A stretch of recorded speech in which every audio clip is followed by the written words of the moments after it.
This is Abnormal Entertainment. There is nothing like watching a movie on the big screen, and with MoviePass, you can see unlimited movies every month from Abnormal Entertainment. Head to abnormalentertainment.com and click on the MoviePass banner to get your first month free. And after that, it's only $30 a month to see unlimited movies, even on opening day. Go as many times as you want. Have a blast with MoviePass and abnormalentertainment.com.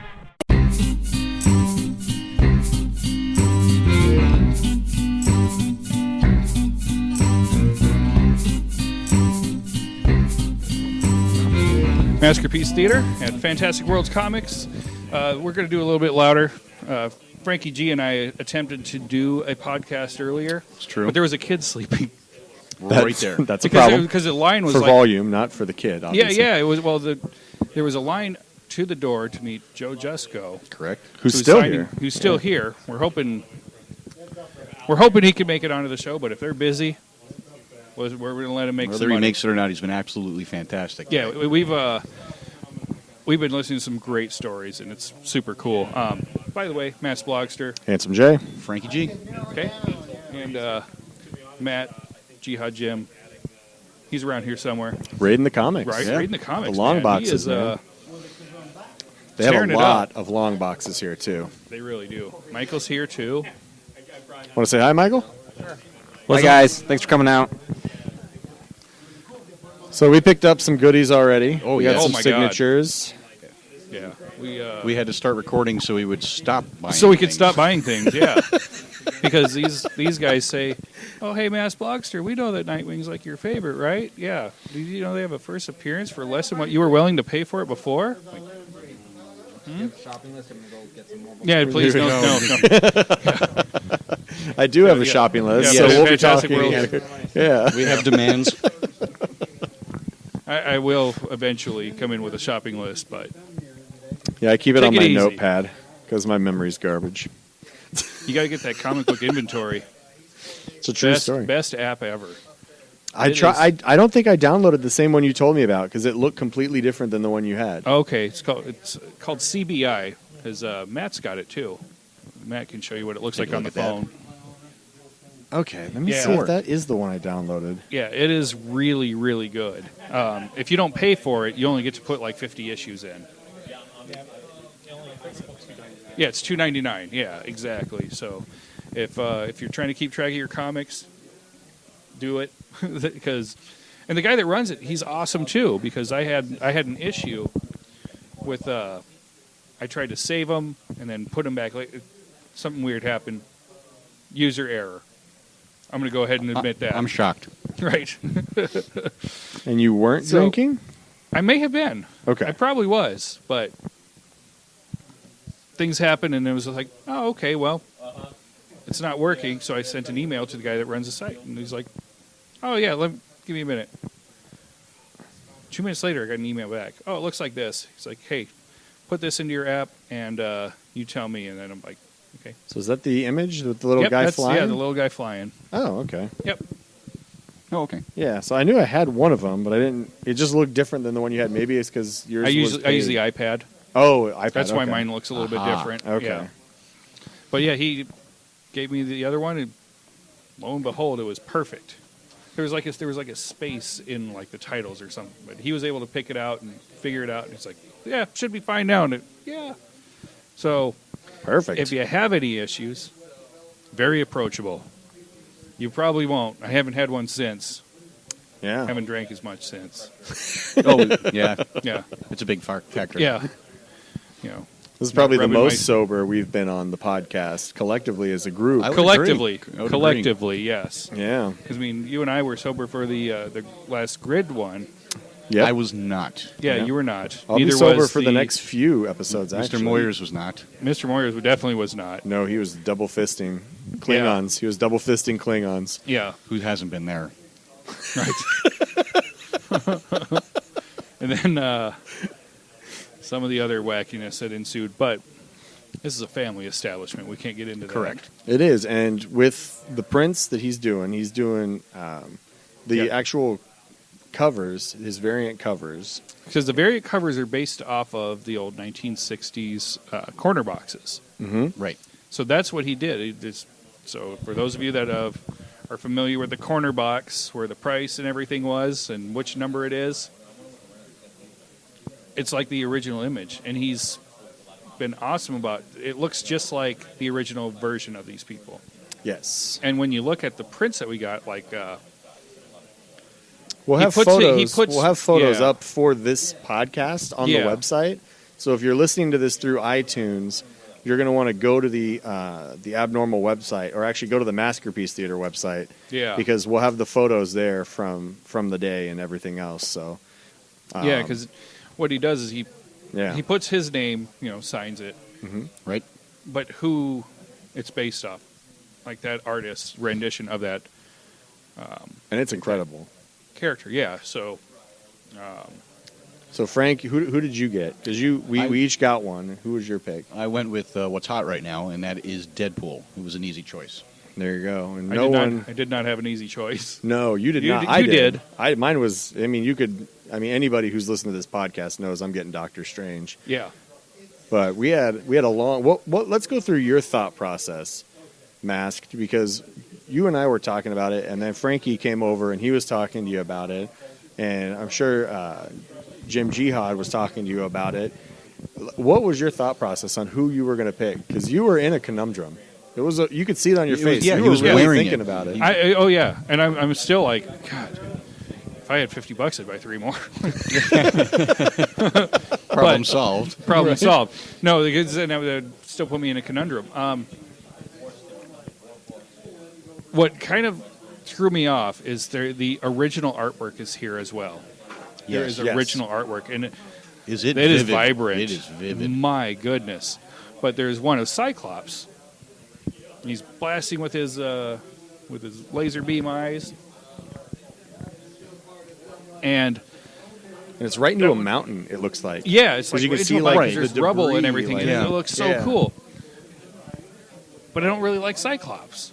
But I like the way that looked. It is a really It's amazing. made after it is an amazing designed film. after like a John Byrne version.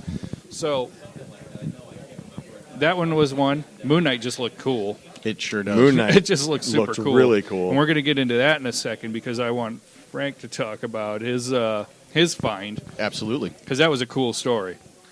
Then the And other a one cool is find. the one that I ended up getting was the Punisher. Mainly because that's the character that really just made me like, oh my god, I love comic books. You can't go wrong with Punisher. Yeah, couldn't go wrong with it. I just didn't know if like, oh, does everybody just get no? Just get what you like. Black Panther one looks cool. Every one of them looks cool. I mean, the guy's one of the greatest Look at the artists of look all on time. this kid's face. He's pure joy. probably 10, 12 years old, Right somewhere around there. and he is glowing. Absolutely. That's so cool. He is. He is beyond happy. This is awesome. This is what makes it worth it, right? Exactly. Yeah. This is what we want to. This is exactly what we want to see. That's fun. Yeah. So now, I Frankie apologize. G, We got off track. Yes. No, that's you picked definitely up worth a comic book, I and did. we weren't sure if it was something Joe Jusko did. And Correct. You can talk about that now. So what happened was up by the register, the proprietors of Fantastic Worlds Comics here set aside some Joe Jusko covers that they knew were done by him. And I was going through the pile, and there is a very clean, very classic Moon Knight that I just fell in love with the second I saw it. It's just Moon Knight on the cover, nothing else, against a black background. Yeah. But there's no signature on the cover. Now, I'm assuming because it was in this pile that it was done by him. But just to be sure, when I went up to have it signed, it was $5. I bought it, went up to have it signed, and I asked him, I said, hey, is this one of yours? I wasn't sure. He says, oh, yeah, this is definitely one of mine. Frank Miller did the pencil on it. So, that's that flash in the pan. Just in passing. Just this Yeah, guy you named know. Frank Miller. He just does some pencil work. So Just this guy. I did get that signed, and then I sent it off to get graded and sealed. That's awesome. Because they're also here. Did you guys Yeah. talk about that already? 'Cause We have we're- not. No. This is all brand new. I'm okay. throwing away the old one. That just wasn't We were too quiet. 'Cause there was nap time. Yeah, there really was somebody sleeping. So we were quiet. of the podcast. It was terrible. Blackstar at one point got up and put the kid's finger in a bowl of hot water. It was awesome. There's nothing wrong with a good practical joke Right. if nobody gets hurt. Right. But yeah, so we got the grading guys here. Hopefully, we're gonna get them on the podcast a little bit later. Yep. They're in the middle of doing some stuff. So you can now correct me if I'm wrong. That way, it's clear for the listeners. Mm-hmm. But you buy your comic, you have Joe Jusko sign it, and then No charge. you literally hand it. Joe gives it back to you. You give it to the CDC grading guys, Correct. and then they take care of it. They give Yep, the they- authenticity certificate. Yeah, they ship it off to Florida. They Incredible. charge you $20 because it's called. Hang on, I've got the paper in my pocket. But that, just that to is be really able- inexpensive too. It By is the way, very that is inexpensive. inexpensive. Well- Like it normally costs much more than that. I kind of wish I would have brought Yeah, some other books, but I don't know if they're only doing these certain books. That would make sense. right. It is part of the event. Yeah. So they charge you $20 for the authentic signature, saying that their representative was here and witnessed it getting signed. Okay. Incredible. Still, $20 for that. And then to have it sent off, graded and sealed, it was an additional $46. That covers all Okay. the shipping. Okay, so That's the still services. say $70. That's Yeah. normally what it costs just to do the last piece. Correct. Yeah. So that's awesome. And this actually, you get the certification that says this is a legit. Their standard processing, they said the turnaround time is probably about 10 weeks, but I can wait for that puppy to come back. Oh Right. yeah, Yeah. yeah. It's not like you're going to open up and read it. I won't be able to. Right. Yep. Yeah. Just hang that son Yes. of a gun Yeah. right there on the wall. Yeah. We. I went through and started looking through the Moon Knight stuff. I'm like, oh, I want to see if I can find one too. But Moon Knight's that's okay. just such a I great got. character. Yeah. He really is. Like, And that's deserving of a Netflix To this series. point, Yeah. well below the mainstream. He's a rough character because he's a schizophrenic, Right. Who murders people. So he's like Batman who murders people and he's crazy. Like Yeah. so that that's a hard. And plus you got everything with like, depending upon which storyline you're reading, there's different mythology. It's all kind of the same mythology, but there's slightly different. It's just weird. Yeah, there's- It's a weird mythos for this guy. It is. but But at the rate they're churning through these. the Warren Ellis characters. series is, if the listeners are checking this out, Yeah. the new Warren Ellis is really good. Yeah. Was it like 6-8 issues, something like that? I think so, yeah. They Yeah. just put out their first, I just bought it. They just put out their first trade. So I think they're on issue 7 or 8 by now. Okay.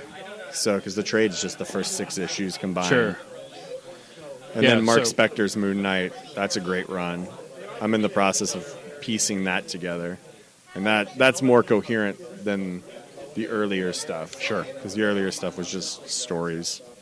There didn't seem to be a flow, if you will. Yeah. But Yeah. hey, check it out, Moon Knight. It'll blow your brain because he's crazy. Yeah, it's the Warren Ellis series was kind of cool because it really dove into his head, like what was going Yes. on in his head, Right. and it was just, well, this is weird. But then, really reading, what helped was reading it all together. You out of here? All right, See buddy. ya. You want to say goodbye to the listeners? Yeah, you can do it. Goodbye. And that's how it's done. Mic drop. Yeah, A better mic drop than what Kevin Moyers was doing, where Yeah. he was literally Literally. deafening the audience. yeah, literally dropping the mic. Whack! Right on the wooden table. Yeah, Mandy, as we were gathering everything, because I was left alone. Thank goodness Mandy came along. Who would do such a thing? Right. And she's like, well, I hope that Maybe microphone's not all maybe that's dented. why we helped out with Nightwing. Yeah, Probably. that's what it was. Hidden It's sense of little guilt. You don't have to pay us back. I'll let her rub on me again. Other shoulder this Other- time, sweetie. Other shoulder. I'm trying to get this. Had my eye on a few First- X-Men's in here. Yeah, here's the first appearance of Mr. Sinister that I've got my eye on. X-Men number 221. But man, there's this shop though. If you're a collector, Incredible. this is a great place. I mean, if you're the type of person that is only internet shopping, right? You can Right. still come to their website and get all of these issues and Yeah, more. they have an eBay. Yeah, So they do. I don't know what their eBay handle is. 'Cause you can follow people on eBay. Well, you can go through their website. It'll take you. Oh, to, there you go. Go Yeah. through their website then. So, but like if you're like Stan Lee, I think he was quoted for saying, "Comic books are like boobs. They look great in print, but it feels better to hold them," or something to that effect. Yes. So if you're in the mindset of Stan Lee on that quote, you can come into this store and just take a look at. They have some, and you're going to see them. Like I said, go to the Maskerpiece Theater website. We've been taking photos, so you'll be able to see some of those photos that were taken of the event here today. But they look great, and most of them are graded because they're in the casing. You know, In the Yeah. glass then- display case. on the wall they've got all the other items that you can scoop up too, and it just looks good. It looks good. Absolutely. So we Bill, have, you're going to grab the microphone and tell us about Fantastic Worlds Comics? I mean, it's your There it is. It's all your yours. establishment Make sure it's there. turned on. Let me just make sure that Ask away. we got the okay. Yeah, it's turned on. he's going. All right. He's live. He's got a hot mic. It's been a And, pretty exciting day so far, It's been hasn't great. It's really been quite Yeah. the experience. it? Yeah. It's, It's almost 22 years to the day since Joe Jusko and Bernie Wrightson came down to my store in New Orleans, Louisiana, when I owned More Fun Comics, and did a signing for us. 22 Oh years. wow. Yeah. Okay, now was that your first store then that you owned? Yeah. Okay, Yeah, so I you've had been doing that this in for the a late while. 80s and early to mid 90s, Okay, and sold those stores in 1996, okay, and then went to corporate America for the next 30 years, and 20 years, and decided to open this one in Scottsdale in June of 2016. okay. And what a better way to kick it off than with the man who helped me kick off the store way back then, No yeah, kidding. absolutely. Jusko, and it's And you got- timely with the release of his corner box variant Marvel covers. Yep. Right. Which are beautiful. And we were just Really remarking about the original art that The he brought originals. in. And it's amazing how vibrant they are. Yeah, they don't reproduce nearly as well No. as No. when you see the art in Like, as person. beautiful as the covers are, and the prints that he brought in, I mean, they're Stunning. just mind-blowing. But then you see what they The look like original. originally, like, You're wow. like, gosh, I wish I had more money. Exactly. Right, like- yeah, exactly. That's exactly how I've been feeling. That explains Well, why luckily you've got all we're my here money today. now, so. and a bunch of ours. And a bunch of theirs, yeah. So. He turned down my offer of a 2000 No. Ford Explorer with 200,000 miles on it. Can you imagine that? Yeah, I can't believe it. And they need a truck because they have a really steep driveway in Syracuse, and it's the snowiest Yes. city. And Yep. Yeah. Yeah, gotta have something to get out of that So- snow. the Ford Explorer, I think, would have been a fine trade. I wouldn't have made it to Syracuse. No, you had to ship it by train. Right. So this is fun. Yeah, I'm glad you guys could make it out. Yeah, we're having a Yeah, we great time. appreciate are the too. offer. And we were saying earlier, we had to take a break to record because we were spending way more money than we had. Yes. Oh no, maybe we're to turn this thing off here. Yeah. No, don't worry. I still have my list on my phone. We'll talk. Yeah. Okay, good. Ooh, we get tired of talking eventually. Did he see your hat? I don't know. He's the biggest Steeler fan in the world. Oh, maybe I I'm can gonna- parlay that into You something. might be able to make that work. I'm going to assume he didn't because he probably would have commented on it. That's true. Yeah. Well, There you go. I'll give him the hat for the Yeah, photo. He loves Yeah. Pittsburgh Steelers. Oh, nice. Yankee fan, Steeler fan. okay. Well, he's half right. Yeah, Pittsburgh's good. Yeah, I like the Steelers. I'm a Saints fan. I've been doing this forever. He broke into the business at 18. Yeah. when he, Wow. 40 years ago.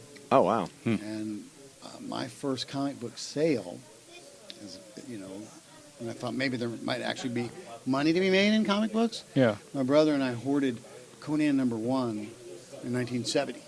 Okay. Oh, okay. And then- right before Arnold. Yeah, and ran, a bunch of ads in the Rockets Plus Comic Collector, and people started buying. It was like, hey, maybe there is money in Yeah, this. there Yeah. might be something to this thing. So, here we are, 50 years later, Right. and I still love comics. Still love comic art. It's cool. It Yeah. is. It is cool. And I love that you have not just comics, but you have real comic book art too. Yeah. Yeah. Not just I know we talked about Mr. Jusko's painted images there, but you've also got pages from actual comic books I here, do. which is not something you see in every store. Yeah, and it became a passion of mine in the early 80s, and it was funny if we could all go back with a time machine. Oh man, Yeah. Keep all that. Right. I was buying Marvel covers for $100. And now they go for Yeah. $50,000. right? Oh, wow. So that's kind of a depressing moment in my life. Yeah, Now I've, I've reaccumulated a fair amount, but I like splash pages, like Golden Age art. Yeah. I've got a page up there from Hawkman #1 by Murphy Anderson, and got some John Buscema Conan and Jack Kirby and some Golden Age stuff, and That's so cool. anything that catches my eye, Yeah. I'll buy it. Right? I'll bid on it. You'll bid Right. on You'll bid it. on it. I bid on Right. 50. Right. I lose 48, win 2. So Right. And everybody wins when they come in here. Yeah. They really do. Well, because either you can afford it and you can buy it, or you can enjoy it. or you can just Absolutely. do like Exactly. I can do, and I Absolutely just like drool over it. Well, Not I on it. stay back. Yeah. So Drool I over on yourself. it. There's glass on Yeah. it, so we're safe. I wear a bib. But one of the really fun things about this store for us that's different from when I had a store in the late 80s and early to mid 90s is that I have a higher population of kids between the ages of 8 and 16 that shop here at Fantastic Worlds Comics Okay. Okay. than I ever had.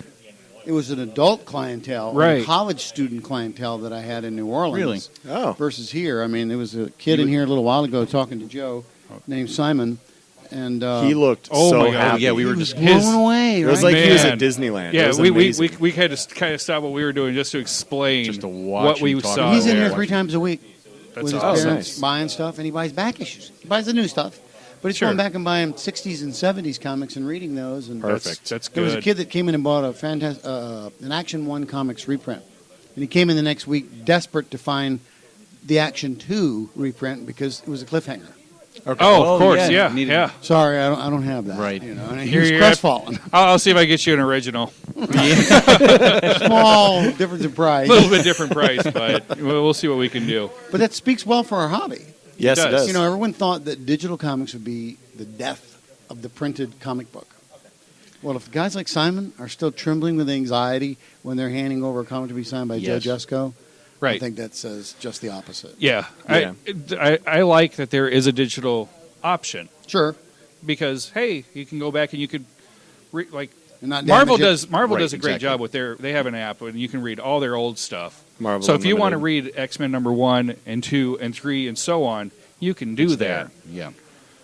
But Lord knows, if I can get my hands on X-Men #1 for real, Yeah, I'd rather have that. you're gonna rather have that, or Yeah. You're not gonna or read it. even a. You but can I mean- always read the reprint and Yes. You can smell read the the reprint. original. Yeah. You got to open it up, though, and smell that decaying paper. It's Yeah. like, Or even Nothing like or even that. X-Men, 100 and whatever. Where I've seen them on your wall. I'm like, I know I can go back and read them, but I'd rather have that. Yeah.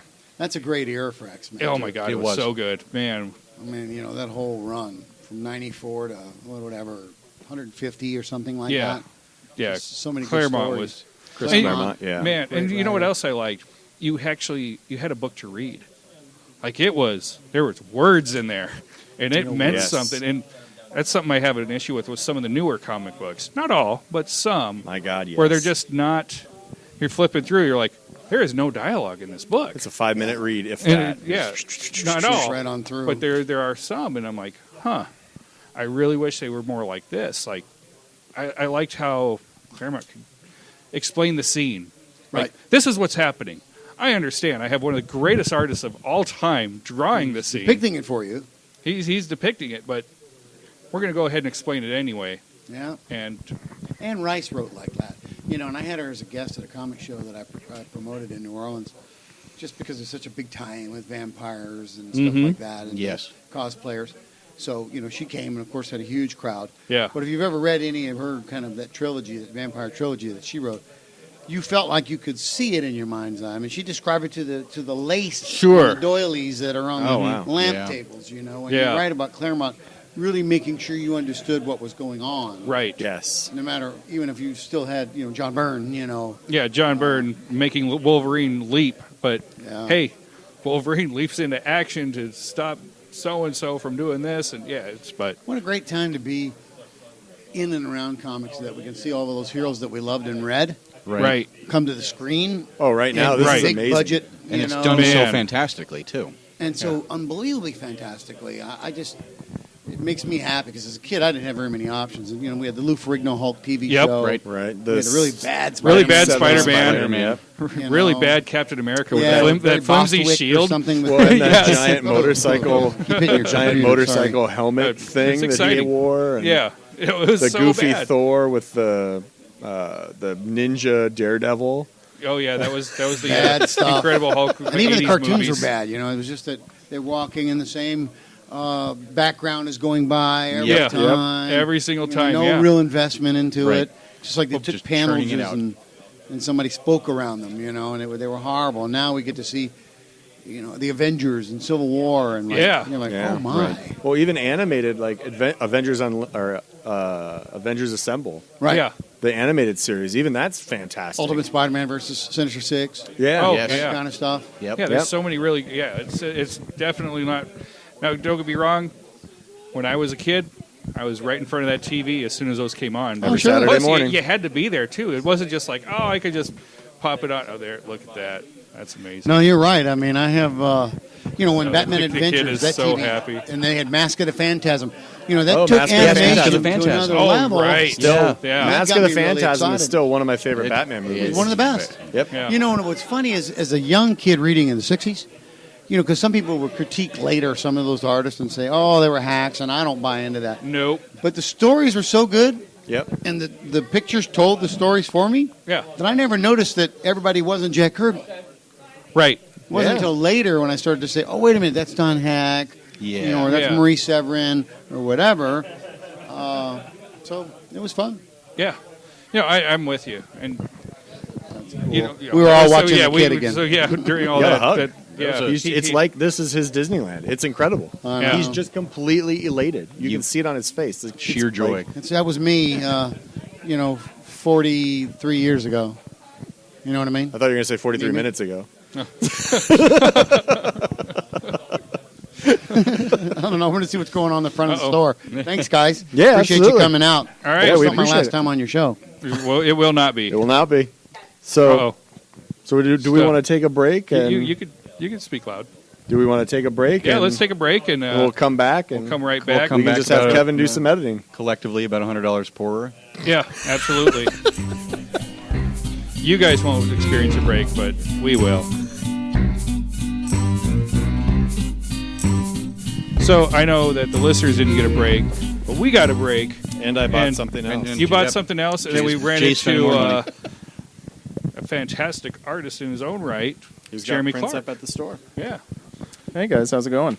going Good, great good. now. It's, going even better expensively. now. Yeah, It's very going expensively. expensive. And I was looking at some of your art that you were showing off to people. I was like, wow, you have talent, sir. Yeah, it's funny. I came here to see Joe, and I had just wrapped up a Lady Death cover recently for Brian Polito, and word on the street was that he was going to arrive to the event as well. So I originally came up to see Joe and have Brian sign my original cover, and it That'd kind be of cool. turned into a little thing where people were interested in some of my stuff, which is always a positive. But yeah, this was supposed to be my week off. I just wrapped up Emerald City Comic Con last weekend, and I fly out next weekend to do Collective Con in Jacksonville, Florida. And so Oh, nice. I was like, oh, well, it's back to work already. Yeah. So, good deal. These are all good things. No days off. You came here to just come see some people, and you made some money in the process. So that Yeah, works out well. no, that's always great, and it's funny because a lot of folks don't think that as a pro we're still fans of other guys, and that's completely wrong. I'm just as much a fan of other industry pros as I am a pro in the industry. So it's kind of floats both ways. You Nice. have kind of a collection going. I do. Do you feel comfortable talking about that on here? I didn't prep you for this question or anything. No, but no, that's fine, You, yeah. you have like a really, really cool collection, and I was hoping you could share that because I think people would be quite envious. Sure, In a good way. A few years back, when I started to do more shows on the con circuit, I came up with the idea of bringing extra 11 by 17 blank, pages. This is basically the boards that we work on to produce the comics that all you guys are reading and to the shows, so that I could have other artists that I either looked up to or hadn't had the pleasure of meeting over the years kind of doodle onto these things as a kind of a personal memento. So in case I get Alzheimer's one day or I become old and decrepit, I'm able to remember who the heck it was that I crossed paths with on the con circuit. And so it's turned into a really lovely little gallery, if you will, of names in the industry, even guys that are no longer around, like Herb Trimpe, who had contributed to them. First person to draw Wolverine. Indeed. For those of you who are not familiar with the name. Yeah, I had the pleasure of meeting him at a show in Houston, Texas, a few years back, and he was kind enough to add on to it, along with a lot of other guys, and so I came here today, obviously, because I hadn't ever met Joe Jusko before, and he decided he would be kind enough to add a little Vampirella on. So It looks outstanding. amazing, by the way. I was watching. I don't know if sketch you've seen it from yet, this but- angle. It was Yeah. I'm absolutely honored to have him be kind enough to add that on, and I even gave him one of my Supergirls, kind of as I don't know if he likes my work at all, but hopefully he'll appreciate it. Well, they've got a a. little bit. I'm a huge Deathstroke the Terminator fan. Well, Deathstroke in general. So you have a print up here at Fantastic Worlds that it's yours. You signed it. It is Deathstroke the Terminator. And it looks killer. It is. It's the original costume design. I actually had the pleasure of working with Steve Irwin, who was the original Deathstroke the Terminators for DC back in the early 90s when Mike Zeck was doing the covers. And when I was still in the process of trying to break in to the industry, he was kind enough to kind of give me the ins and outs of what was necessary in order to become successful here.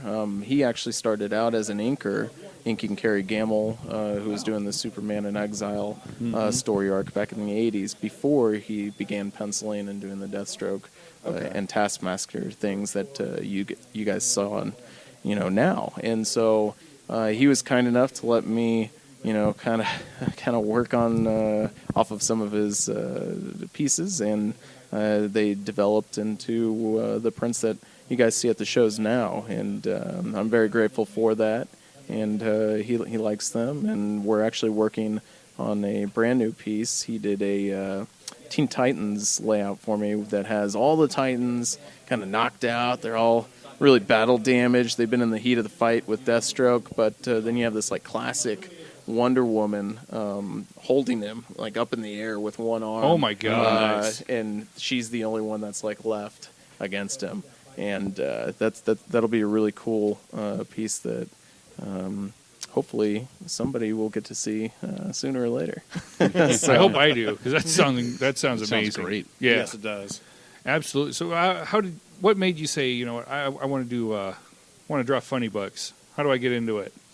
Well, everybody kind of has their own path. I know that I was very much a fan before I ever became a pro, like I stated earlier. Mm-hmm. And so I was going to Comic-Cons and local shows and events and just meeting the guys that, quite frankly, I liked the art for. And I went from that and started to develop relationships with some of these guys that were able to provide me with advice and kind of mentor me along the way to make myself better. And in doing so, that helped open up some doors and some opportunities for me to break into the industry. And so, now I'm lucky enough to be able to do covers for Lady Death and Zenoscope and Grim Fairy Tales, all the cool things that I was looking at, growing up, that now I'm able to actually work on.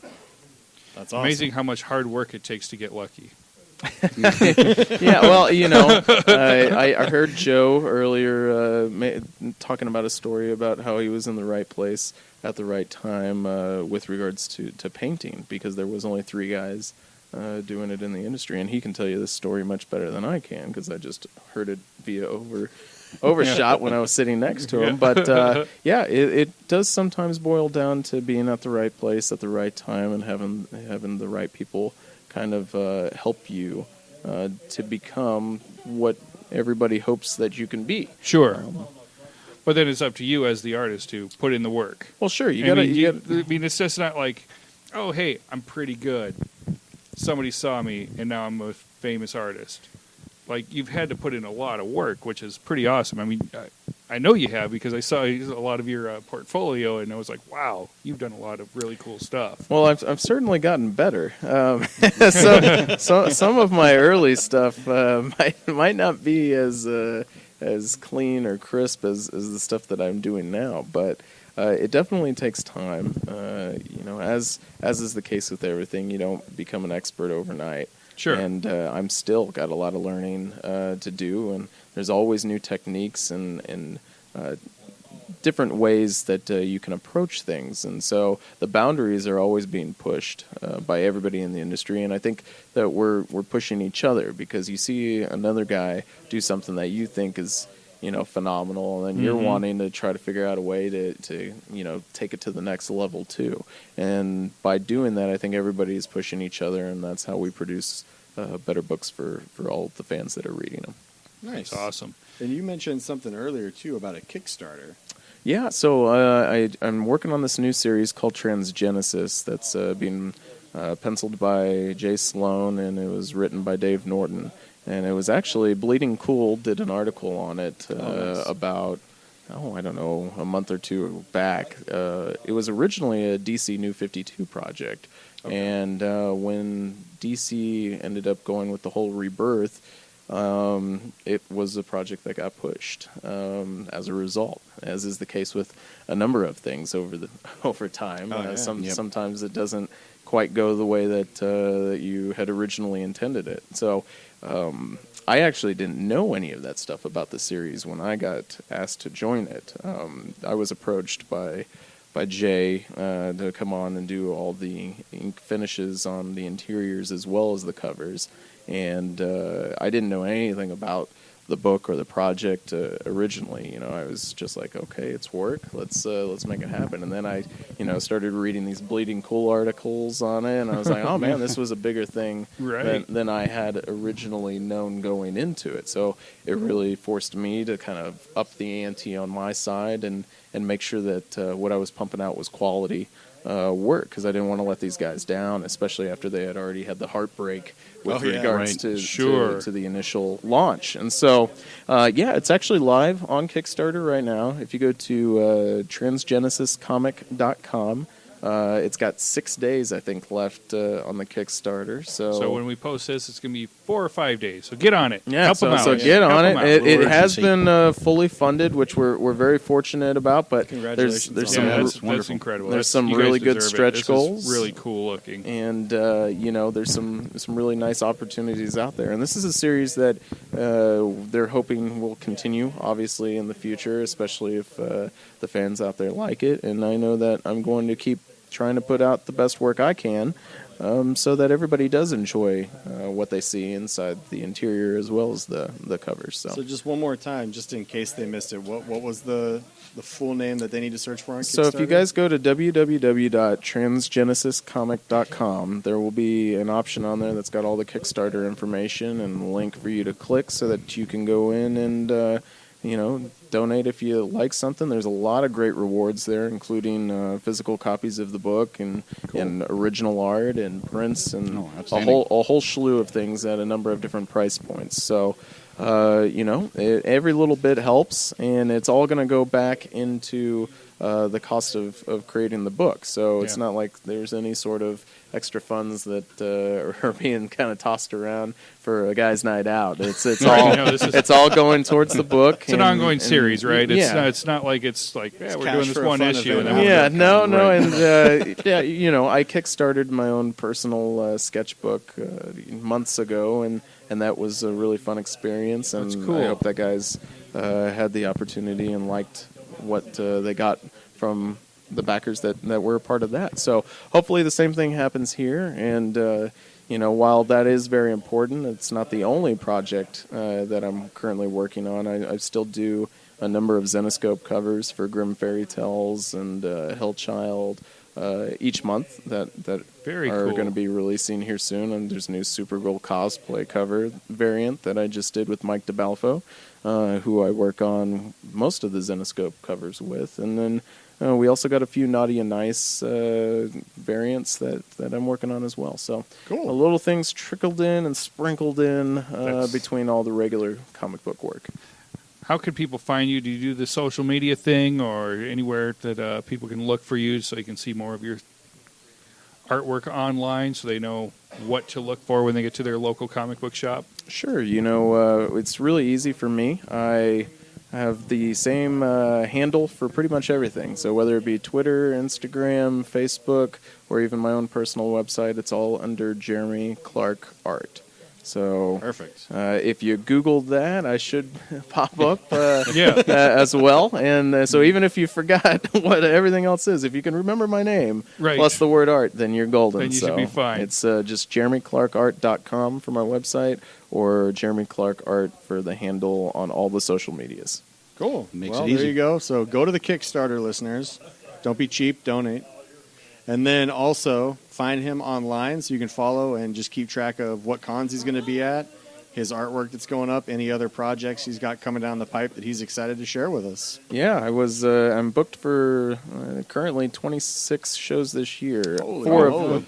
of which I've already done. So my you wanna- con schedule should be up on the website. You'll be able to see all the upcoming shows that I'm doing.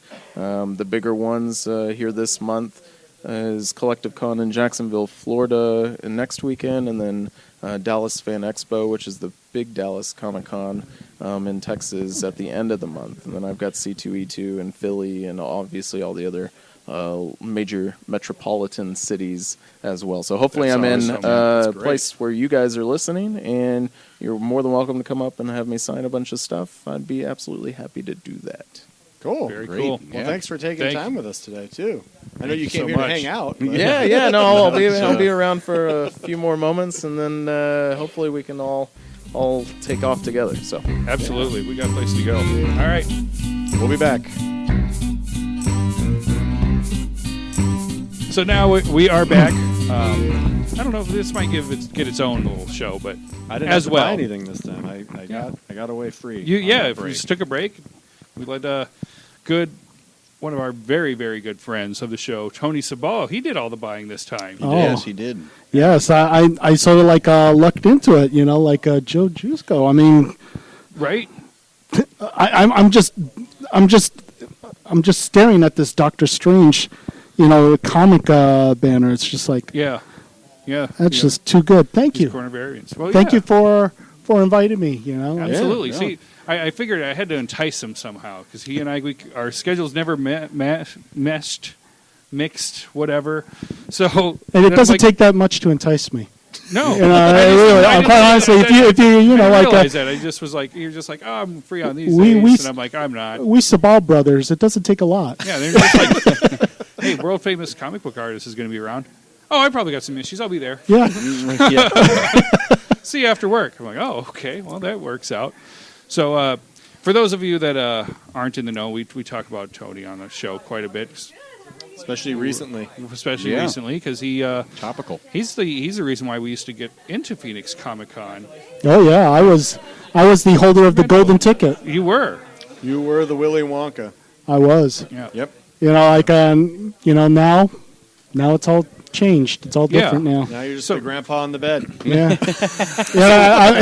Years from now, I'm going to be sitting with you guys and goes, when I was younger, When podcast was a thing. yeah, like you and your fancy, digital podcasting thing, like this contraption that you hold in front of my face. And comic conventions, they used to have comics in those conventions back then. Heard that. That's what I've heard. Now it's nothing but holograms. Oh, yeah. Holograms and cosplay. Cosplay and celebrities that Yeah. aren't comic book celebrities. That's a weird that's one of those things that I've noticed that more and more Comic Cons have gone away from the industry legends and more or Right. less you're finding nothing against the cast from Arrow, or Arrow or Right. Game or- of Thrones. Mhm. or- Yeah, I mean, exactly. Nothing against Serenity, that. But I mean, Flash. I just feel like Although I would be in that line for Peter Dinklage to get a picture with him. That'd be pretty Sure. dope. Yeah. I'll even squat down low enough. Would you set them on your lap? Yeah, I put him on my lap and just hold him like a Santa Claus holds a little child, you know? So angry. Yeah, Peter Dinklage, quit peeing on me. yeah. No, but yeah, having done the comic convention deal for it, I lost track, honestly. I had to really look back to see how long I've been with Phoenix Comic Con, and it's been like 7 or 8 years. Yeah, wow. at least. Okay. Yeah, at least. It's got to be. And you know what? Honestly, looking back at it, I have no regrets. I'm glad that I met a lot of good people, and I got a lot of friends, including you guys especially. We had some good times. Like at the Phoenix Comic Con. Especially with the late night viewings and stuff like that to shut the con down. I'll never forget. Security got called one year because we actually had a topless model walking the hallways. Damn it, Mass Blogster. Yeah. I thought it was okay for boys. I think the statute of limitations, is Be over. It should be over for now. Unfortunately, they still don't want us there. Apparently, Maybe that's the reason why they basically. it's like, you know what? No media. Yeah. They're just. It feels like I will say those emails feel like a Sean Spicer type of press conference. Like, nope, you're not allowed in. Nope, unless you say something nice. 2 words: alternate facts. Alternate facts. Yeah. Yes. It just feels so bizarre because they're like, no one's getting in, and they're like, okay, well, go ahead and give us your submissions, and then we're going to monitor your social media to make sure you say nice things, Yeah. and then we'll decide. But we won't decide out far enough in advance for you to actually make plans if you have to travel from out of town.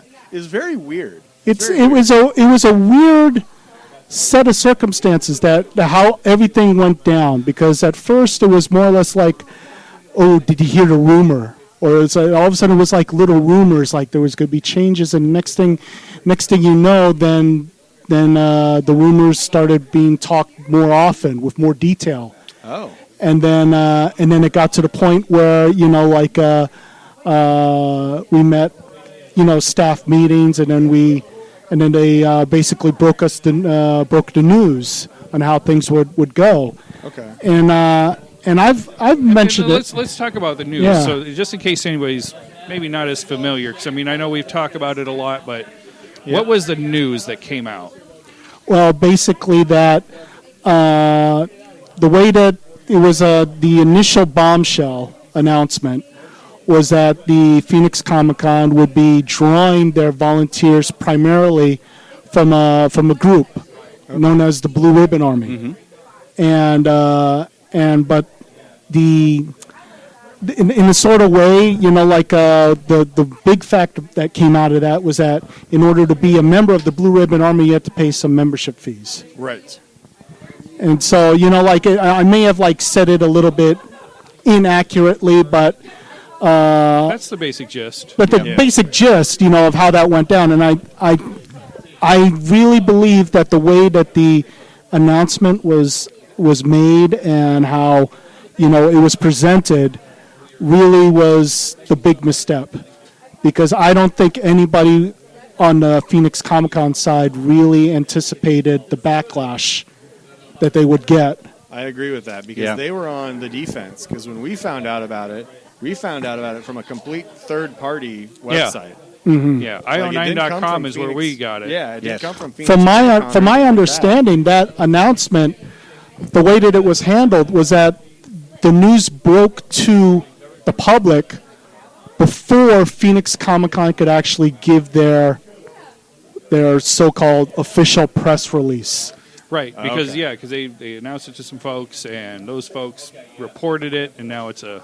Yeah, and once that happened, and quite honestly, I don't know exactly the people behind on the premature announcement. I mean, I've heard that it was ex-con employees, people that no longer work with the convention. That makes sense. But take it for what it's worth. Still, the way that everything was supposed to be, detailed or announced to the public, it was fumbled. Yeah. I think that even in a sort of way, the way that even if that premature announcement would have been given before the con would have made their announcement, I still think that the way that it was taken, regardless, by a lot of people, that longtime con attendees, volunteers, I don't think anybody at the con anticipated this sort of backlash. No, probably not. And then the Blue Ribbon Army, from what I understand, in order to be a volunteer, because you need to be part of some sort of charitable organization. Is that what I understand? Like because of how big they were, some sort of nonprofit, and then I claim to be an educated man, but even after several meetings, I still could not get my head around how all this transpired. Okay. From my vantage point, and I'll from basically my point of view, a lot of this really was the result of how in the past there have been abuses in terms of people volunteering and not actually doing their job, not being fully supervised or monitored. Right. My understanding that at 1 year we had about close to 1,500 registered volunteers, for a single con, which sounds like a lot, but then again, Phoenix Comic Con, it's 80,000 people over the weekend. But the big complaint, 80,000 patrons over the weekend. Yeah, the big complaint was that there was a lot of instances of people volunteering. They show up, they get their badge, and then you never see them again. Okay. That sort of deal. That was from what I was hearing from people inside. That that was the biggest frustration. Is who was actually monitoring or keeping track of all these volunteers that come and go. Yeah. Right. So, and I think that in a sort of way with this Blue Ribbon Army, which, it's a fun group. They do a lot of great charitable work. They have passion about pop culture and geekdom. So they're, in a sort of way, if you want a dedicated group of volunteers who will be responsible enough to show up, that's probably a good start. But still, I think the way that the news was going to be, you got to pay membership fees and that sort of deal. The presentation was really It was poor. represented. Yeah. It really was, because it came out and they're like, well, you can pay $50 or whatever it was to volunteer. And everybody's like, what the fuck? $50 to volunteer? Right. And then in the sort of even even the dollar amount was, I can't remember. no matter what, I'm just throwing the figure out just to make the point. But and then it even opens up an even bigger question. There's, and not just affects Phoenix Comic Con, but if you've noticed, we've all noticed there's a lot more cons out there. There's Phoenix Comic Con. There's always San Diego Comic Con, Long Beach Salt Comic-Con. Lake City Comic Con. The Salt Lake City one looks amazing. It does. Vegas. A Salt Lake City. Can you imagine all the names they're pulling in? And nothing against Salt Lake City. It's a beautiful city. Everything against Salt Lake City, but why are so many celebrities and some of the best names in all of comic books there? Exactly. Yeah. It's Whatever big. they're doing they're doing it The right. bottom line is, comic conventions are big business. yeah. And you guys, you follow the industry news on the internet. They've had some problems over at New York not New York, excuse me, Wizard World Con. Wizard World. There's been there's a story that regarding underhanded practices regarding autograph signings and so that sort of transparency, and with the bottom to me at least, comic conventions nowadays, San Diego, New York, Wizard World, they're big money, they're big business. So someone's going to be wondering, where's all that money that you're making? Exactly. Especially with all these people that work for free. Exactly. Right. Exactly. I think, and that's the sort of like the new territory and frontier that people are starting to realize that in the past it was cool to be a volunteer and all that. But now with all the money that's exchanging hands, Right. questions that you never would have said probably a couple of years ago, people are starting to say it, especially like local and state governments regarding taxes and all Right. that. Everybody Yeah. wants their piece Well, of I the think pie. that's when it came down because of the nonprofit status. Right. I think that's where the whole thing like fell apart on the money side. And, So and, they're like, how can you be a nonprofit with this many volunteers? It goes against this, whatever. and, Yeah. and a lot of the That's stuff that everybody I've seen, just firsthand, just being, close to the front line. But for me still, as a fan, as a geek, it sort of leaves me with a pretty sour taste in my mouth after going through this. I miss those comic conventions where it's just, hey, it's a comic convention. Yeah. Like people, they come to comic conventions to socialize, to meet people who have the same interest and the same likes. Yep. And there's always now more stories of like, that comes down to business regarding the con. Yes. And it's not just, like those who attend, like vendors and like celebrities. And I heard there's a like a celebrity that I don't know the name, but the name off the top of my head, but the average autograph prices was like $200 to $300 a pop. My That's goodness. insanity. Like what average kid doing minimum wage or slightly better, Right. like who just loves this stuff, can afford anything? Like that's a paycheck plus for them. And Like, and I tell a lot of people, look at San Diego Comic Con. I mean, not even like 10 years or anything like that. For me, just to get into San Diego Comic Con, I used a fax machine to just send in my registration and basically my credit card, which was like back then, it was like $40-50 for the entire week. San Diego Comic Con. Wow. You can't get into San Diego Comic Con with that sort of amount. well, no, even because I was talking to your brother last year because he couldn't go, and I was trying to see if I could use his media pass to represent Maskerpiece Theater, and it was like a credit card. It had a chip that was like tied to his driver's license, and it was crazy. And I was just like, this is so high tech. Like, well, what is going on? that's where the cons are going. I mean, I went to WonderCon. I'm actually going back to WonderCon at the end of this month. Very cool. Oh, nice. And they have this weird. They give you a badge with a chip, and they don't check you. You have to walk through what looks like one of those metal detectors at the airport. Yeah. You walk through it, and they sort of like just give you a signal, like, "Oh yeah, your badge is good. You can keep on going," and all that. you know. Wow. Yeah, and that's again, it just goes back to the fact that I think Phoenix Comic Con is now sort of like in that era now where it's now no longer the innocent comic convention. I don't know if you guys remember, I went to Phoenix Comic Con when it was in Mesa, the Mesa That's what Convention Kevin used to Center. say, yeah. Yeah. And it was just like it was open. Like I think that you could even walk into the convention without getting a badge. Like you could just We wander just around. want some patrons, and hopefully you get some comics and meet some cool people. Yeah, exactly. Now, and it's really no one else's. I don't really blame Phoenix Comic Con because that's just how the industry has become. Yeah, it's not them Yeah. specifically. It's just evolved beyond its original intent. That's why the And way it was just handled the it handling Yes. of it. exactly That's they what it handle is, it. I think. I think that I don't really. I could see that's why I've been struggling with. I see the intent, and I see I understand why, but in the back of my mind, I'm like Just going. poorly managed. There could have been a better way to handle this. Yep.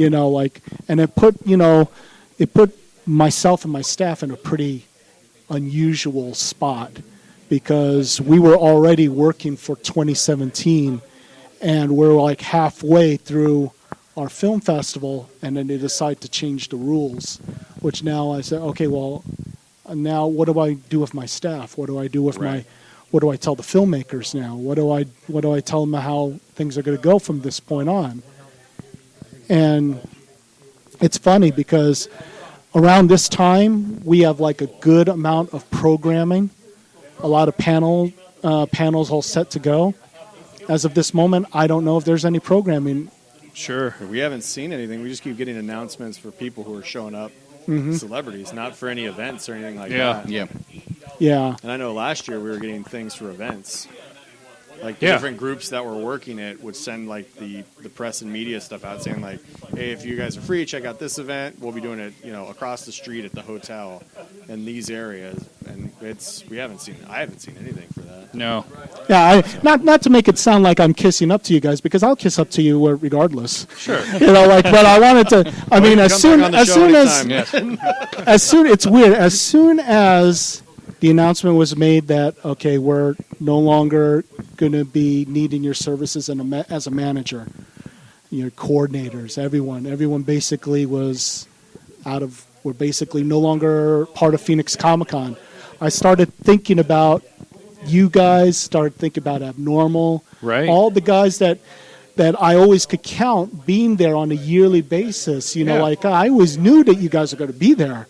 Yeah, we And made now- it a point. Like Tony's here. We have to go see him. We have Yeah. to find him. We got to say hello. And We now already started working on have to just pay a our short respects. film to put together for the stuff that we're leading into the next year. Yeah, so it's like I think I mentioned it before the show, but it's going to be a situation where Sunday when Phoenix Comic-Con is over, and then I'm running the film festival, and and at the end I'm going to be like, when it's all over, I'm going to be like going, oh, this is it, It's done. it's done, I'll be like going, what am I going to do this off season now? Right. I got free time. You come podcast with us. Yeah. Yeah, there you go. We'll get you a T-shirt. or we could come up with the Maskerpiece Theater Film Festival. We can definitely do that. You know what? We've talked you about and I talked about that one did, night after a we writing left. session. Yeah, we were doing some writing at Kevin's house, and we were like, we should do like an Abnormal Con. It's Right? funny. You know what? And in Why a not? sort of business wise, the way that these cons are nowadays, that's you could probably bring in a pretty good profit. You pull it. Absolutely. Well, if the like- profit buys us better equipment, that works. Yeah. Yeah. More And- microphones, etc. And that's just why nowadays You don't I'm have free time anymore. Yeah, We're setting this up. You're welcome, listeners and everybody Show out up there. for one podcast. One We podcast book you is for the done. next year. And then, just put me in the closet, put some bubble wrap around me, and it goes, oh, year's up. Let's pull them out. All right. Hang 'em out. Time to come out of the closet, Tony. Set it up. Set it up. I haven't. I've heard that a lot of times. I would go, wait a minute. Well, Yeah. I think we should probably. I think they're wrapping up here. Yeah, 'Cause they're bringing gonna stuff- kick us out of here. They put us next to Joe, but it's kind of in the rear of the store where they kind of put their inventory. So Yeah. I'm glad that you guys waited long enough for me, though. I wanted. I keep asking, a time to sit down, and I know. I'm It gonna have a never lot of works. free time, so you could probably have me come over now more often. Yeah, know. absolutely. perfect. In fact, I think your shoulder would work Oh. as opposed to mine. Oh. So Oh, you guys will have to listen to another episode to know what that means. But we'll be gonna back take a with break Joe. here, and then you guys have a good one. And we're back. We're back, and guest of Didn't honor is have here. To pay any money on this break either. Right? It's We're 2 doing pretty breaks. well. Doing pretty well. Spent a lot of money here. Fantastic Worlds Comics is making some money. Joe Jusko hopefully is making some money too. How you doing, Welcome guys? to the show, It's- man. It's been a fun day. People have been incredible.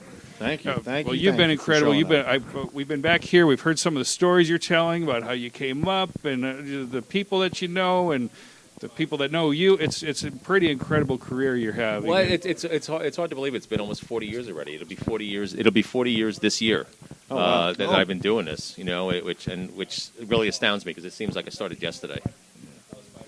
And you're It's from awesome. New York originally. I'm from New York City originally. Yeah, I Okay. was born Good on the Lower man. East Side of Manhattan. Good man. Went to school there.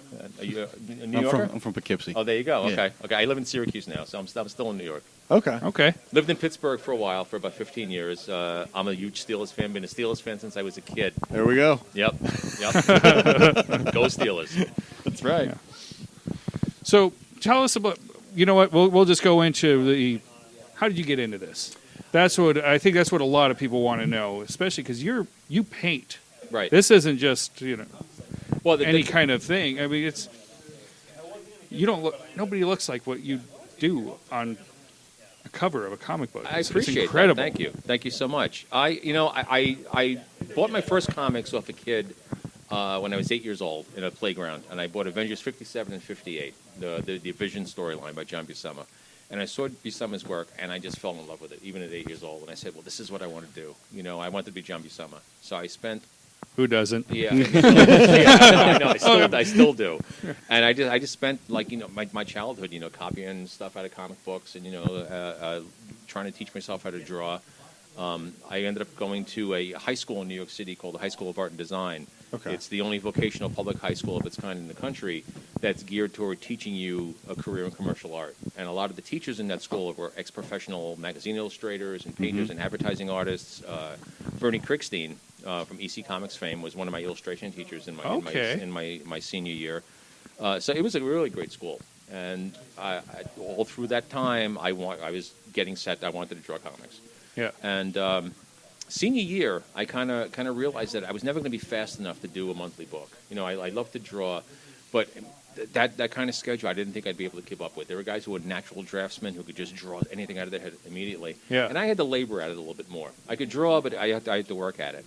So the summer I graduated, I had won at graduation the DC Comics Award of Excellence in Cartooning, which was a gift certificate and a $50 art supply certificate for Awesome. so I spent the certificate on paints. I decided, well, I think I want to paint, which sounds ridiculous looking back on it, because I was 18 years old. I had never painted before, and I said, well, I can't draw comics. Let me paint like Frazetta and Buscema or Boris, and try to do that. So you hadn't really I'd never delved painted, into that. Never painted before. And Oh my God! I never painted, and on just a split decision, I decided I should probably paint because, one, I can spend all my time on a single image, and get that done, and that actually worked better with my really short attention span too. Okay. Because the thought of drawing the same thing or the same character for 100 issues actually drove me insane. I didn't think I'd ever be able to do it. Yeah. Because really, I have so many ideas in my head that.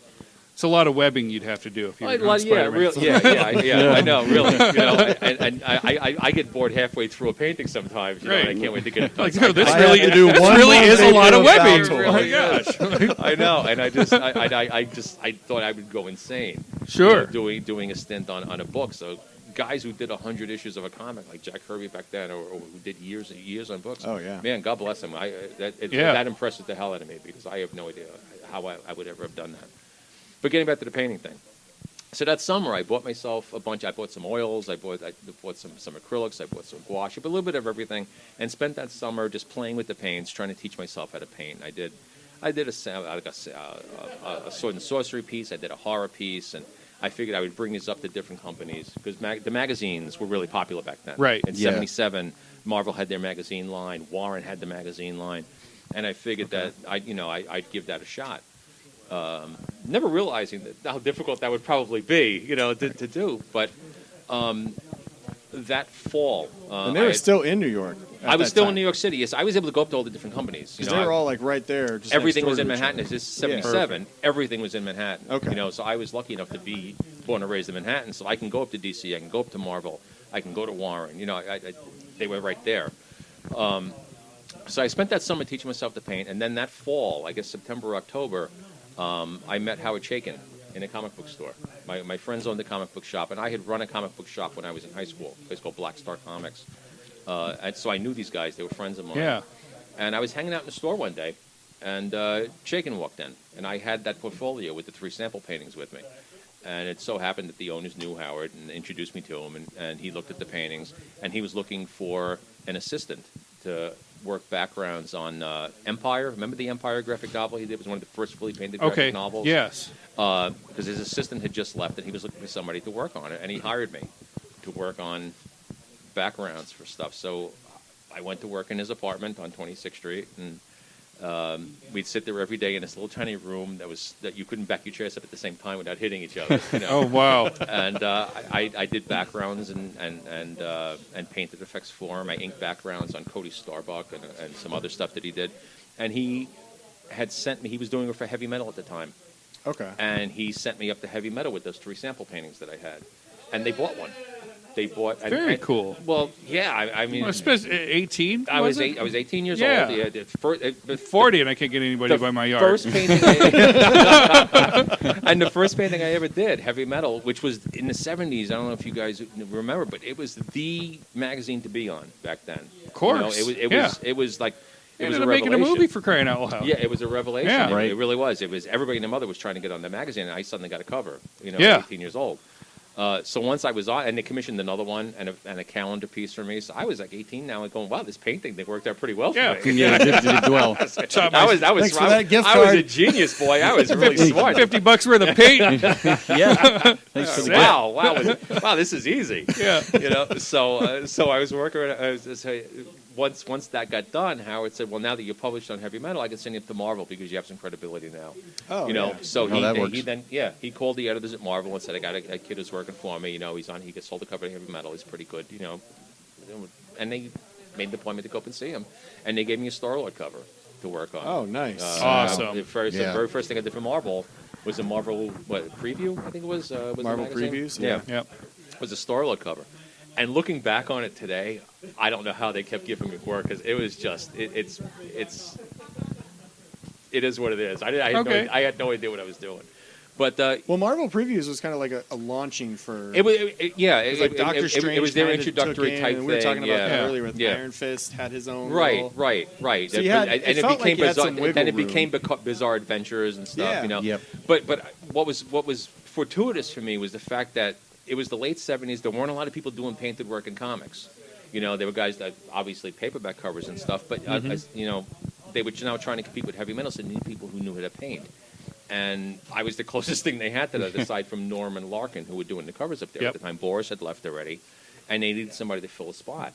Oh wow. And I was fortunate enough that they saw enough in my work to warrant giving me more, and I got to learn while I was working, which I don't know what happened today.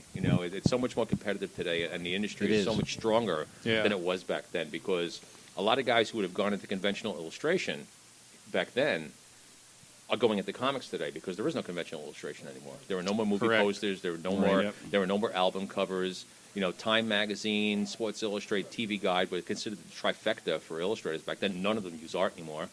Oh, So Right, photos. Yeah, Photographs. all photos or Some CGI sort of montages. CGI, yeah. So that the illustration market is completely dried up. So a lot of the guys who were really talented are now coming into comics, and I think the quality of talent now, and especially entry level talent, is so much higher than it was when I broke in back in the 70s. So it really worked in my favor, to have picked something that a lot of people weren't doing back then, and had to have been, I guess, good enough for them to actually see something in my work and keep giving me work. Cool. Whose idea was it to do these variants with the corner boxes? corner boxes? The corner that's a funny story. I did a Conan commission for somebody a few years ago of one of the corner box illustrations. Okay. And I said to myself, "Wow, it's a corner box. It'd make a pretty cool print." So I mocked it up as a corner box, and I had the Conan piece for a couple of years. I was selling at conventions, and then somebody asked me if I was ever going to do any more. And I said, well, yeah, I was planning on doing a lot of the 60s corner boxes because I really love those, and I think they would make really cool prints. Yeah. So I started to do the corner box prints. And I did the Spider-Man, I did a couple others, and I was selling those at conventions, and I had them on my Facebook page. And I got Joe Quesada saw them on there, and a few other people saw them on my page and commented about how cool they were and how much they liked them. And I eventually got an email from Marvel that said, we saw something on your page and it caught our attention, and we'd like to talk to you about it. I was like, oh, man. Bring on the I'm lawyers. in trouble. All right. But it turned out that they really liked them, and That's they thought good. they would make a great cover promotion. Cool. So we talked about it, and they commissioned like 14, 15 more of them off me. And we did an entire cover push out of them, which worked out really well. I mean, I can't believe how popular they become. So for the people who are listening, go ahead and just give a breakdown of just what a corner box is, so that the listeners who may not be familiar kind of go, oh, that's okay. that, Well, that's a little bit. one of the things that identified the comics back in the '60s, especially Silver Age Marvel, were the images they had up in the upper left-hand corner of every comic that had a picture of the character and the number and the price on there, because back then they were put on newsstands and in racks. Yes. So they overlapped a lot of the time. So the corner box gave you an indication of which book was what. You at a glance, you knew it was. Yeah, Spider-Man you could comic, flip the through Avengers them, comic. and Right. there's my guy. So if they were stacked side by side, like in my candy store, you didn't see them the way you are in comic stores now, where you see the full book. You saw maybe an inch or two of it. Sure. So the corner boxes helped identify which book was which. Perfect. And really, nothing's Silver Age Marvel like those corner boxes do. It's the thing that everybody remembers about those comics. Yep. Did you have a favorite one? The ones that you painted? The new ones? Some of the ones that I liked were the ones that I had to sort of adjust a little bit. The Spider-Man one, obviously, was a great one. It's a great, awesome. iconic figure. But I liked working on the Kirby stuff, because the Kirby stuff it's really unique and stylized, as far as Kirby's anatomy goes. But then you have to sort of, if you're going to paint it to look realistically, you have to try and adjust it. You have to adjust it somewhat. So the Hulk was a lot of fun.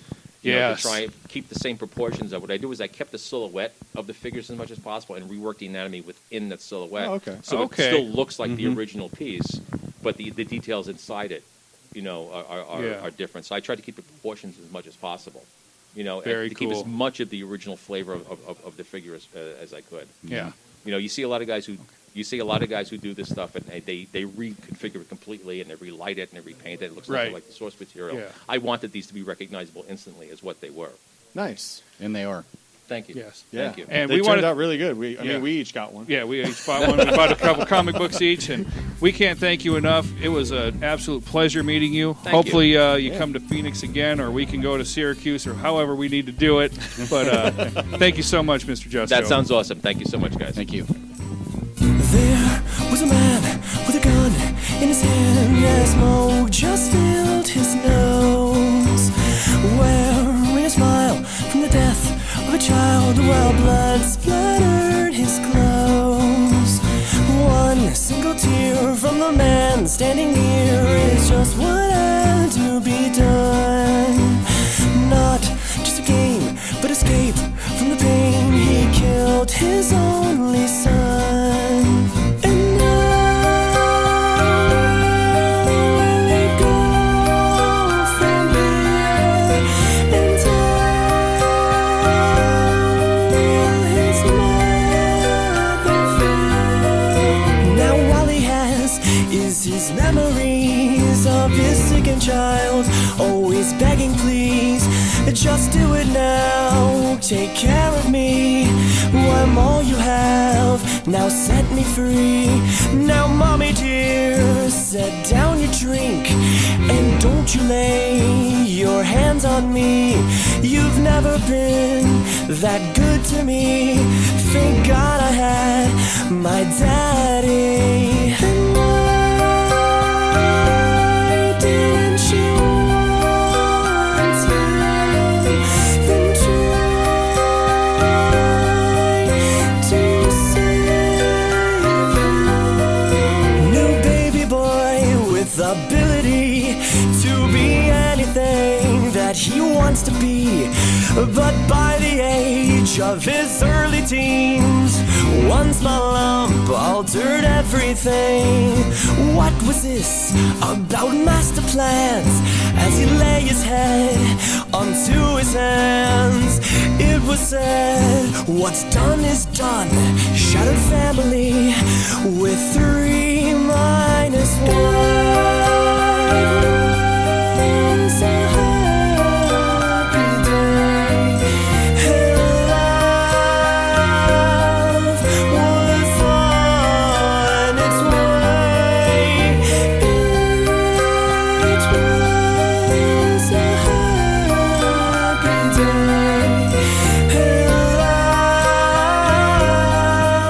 was on its way.